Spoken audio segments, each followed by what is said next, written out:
Ağdam rayonunun Sarcalı kəndi 20 noyabr 2020-ci ildə işğaldan azad olunmuşdu.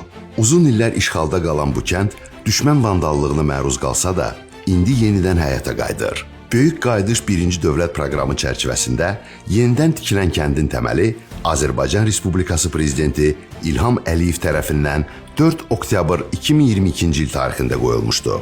Perspektiv inkişaf planı da nəzərə alınaraq, kənd 123,27 hektar ərazidə 425 fərdi ev olaraq planlanıb. Birinci mərhələdə 203 ev tikilib. Evlər 2 otaqlı, 3 otaqlı, 4 otaqlı və 5 otaqlıdır. Kəndə müasir standartlara cavab verən kommunikasiya gətirilib. Asfalt örtüklü yol, elektrik, rabitə, su, qaz və kanalizasiya şəbəkəsi çəkilib.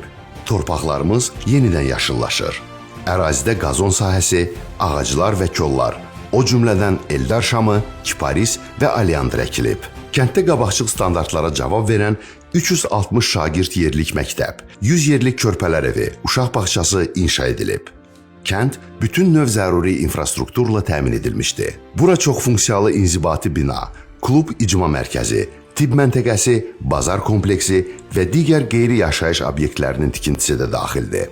Kəndin birinci fazasında 11 ədəd obyekt, 11.000 kvadratmetrdən çox ərazi investisiya zonası olaraq həm sakinlərə, həm də investorlara təklif olunacaqdır. Kəndin təməli qoyulduğu gündən etibarən burada layihələndirmə, eləcə də tikinti işləri sürətlə davam etdirilmişdi. Sakinlərin dayanıqlı yaşayışını təmin etmək üçün bütün şərait yaradılmışdı. Əziz Sarcalı sakinləri, doğma yurdunuza xoş gəlmisiniz.